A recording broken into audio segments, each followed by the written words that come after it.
What's up, guys? Okay, so let's have a little talk here.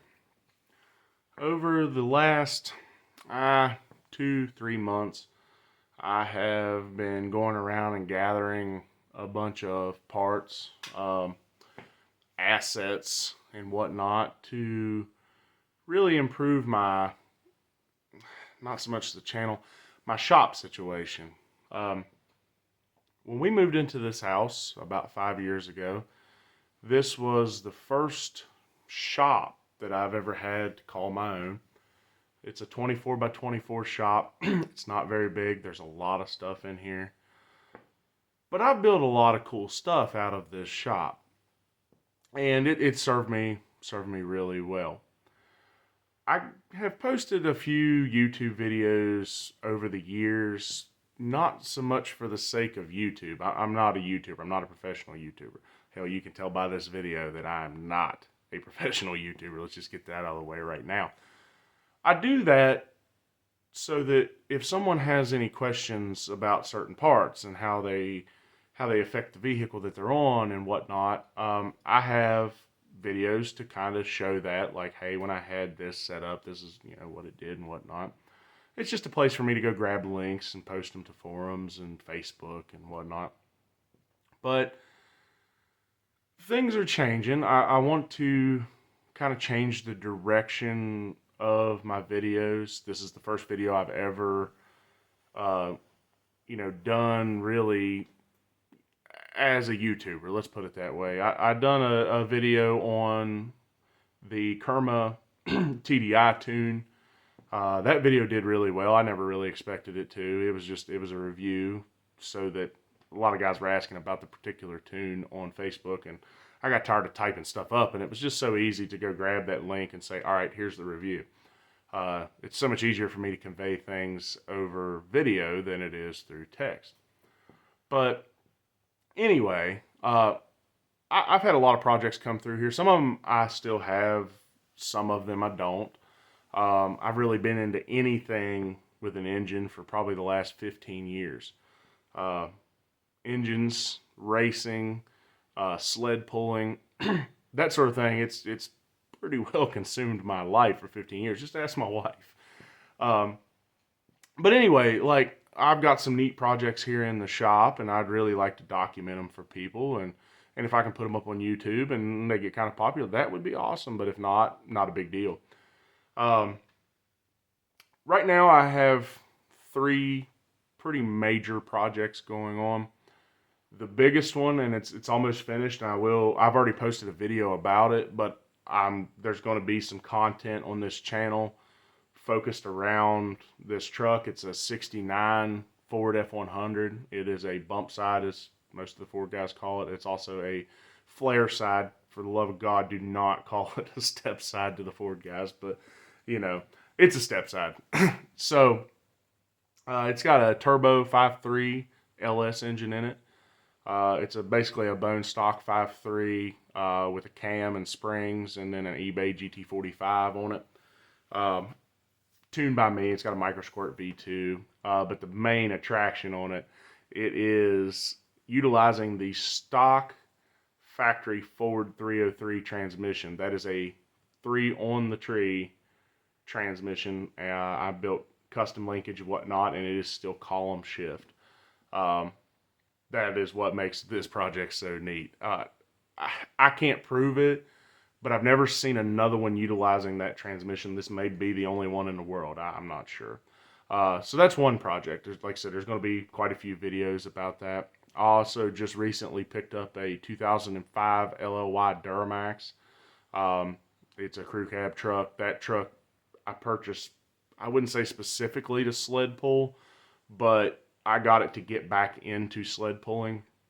Um, it occasionally will be driven on the street, and it is occasionally driven on the street now, but its primary function is a street and hot street, or some places call it work stock, sled puller. There's going to be some videos on that. It's a pretty basic setup. It's still on completely stock fuel system. It's got an intake exhaust, a tune, and head studs. That's really about it. So we're going to do some fuel system upgrades to it. some front end upgrades to it. It has PPE stage 3 tie rods. I put those on right when I bought it. I actually, so like the biggest sled pull around here is at our local fair, and I bought the truck August 4th. It blew both head gaskets on the way home from the dealership that I bought it from. They agreed to pay for all of the labor. They were going to fix it back to stock for free, but I wanted studs while they had it apart. So they agreed to pay for labor. I bought the parts, whatever. Well, I got it back 2 days before our local fair pull. So me and my buddy Bubba went ahead and slapped some PPE stage 3 tie rods on it, got the tuning done, got the exhaust, the intake, some traction bars, and we went out and hooked it, and it actually did really well. So a lot of upgrades to come for it this winter. I hooked it one other time a couple weeks ago. It did well there too. So really excited about that. There are going to be a lot of, like I said, a lot of videos this winter about that to get ready for pulling season next year. It's almost November now, so pulling's done around here.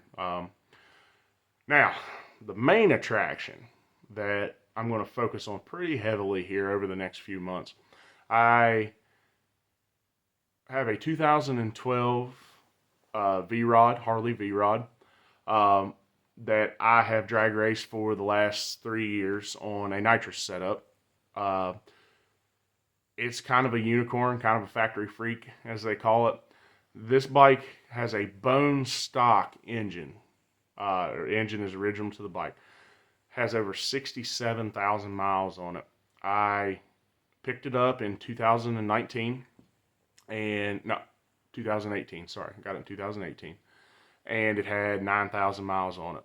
So I have put 58,000 miles on that bike over about the course of 3 years. I rode it 7 days a week, basically back and forth to work.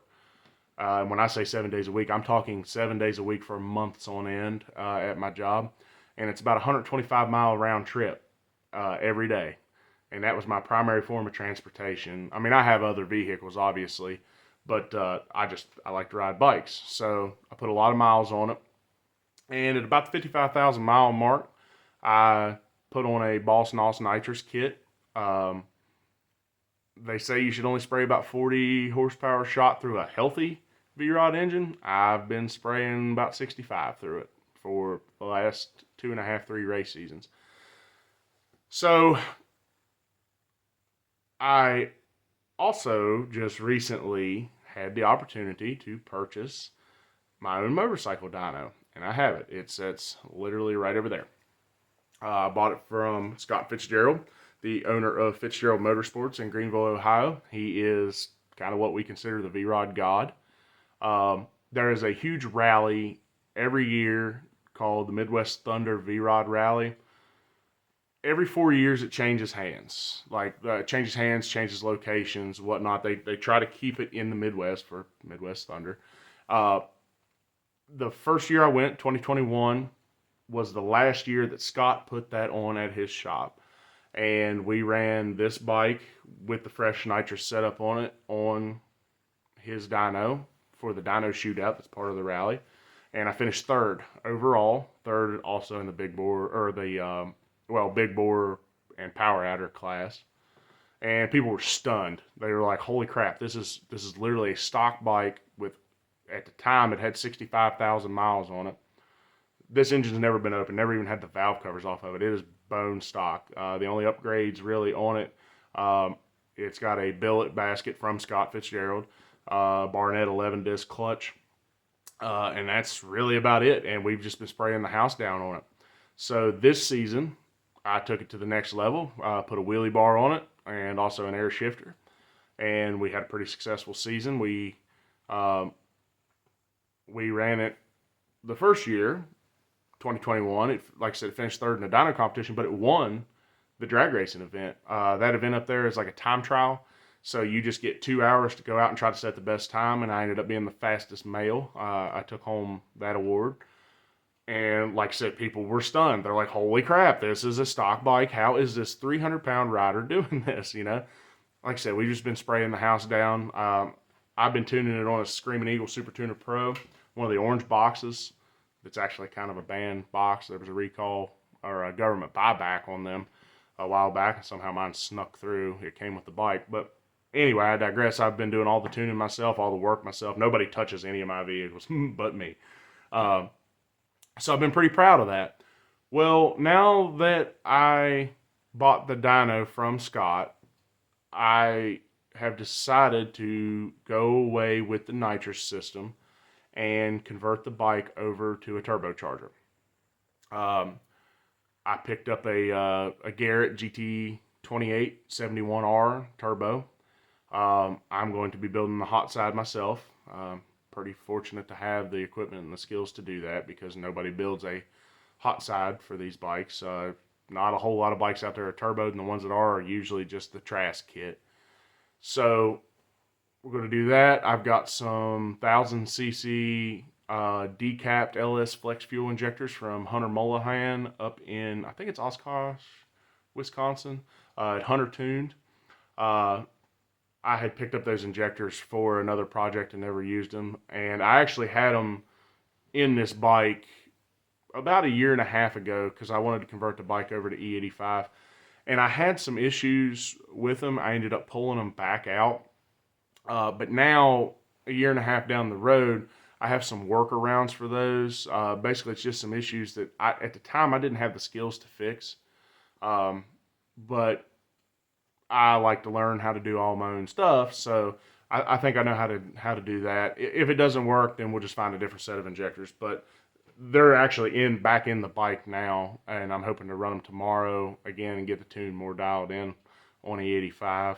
I've got a Walbro 255 in-tank pump on the shelf for it. I can't believe that the stock pump has actually held up as long as it has on that nitrous setup. But it's working. Stock injectors and just it's a piggyback box that basically just hangs the injectors open when nitrous is spraying.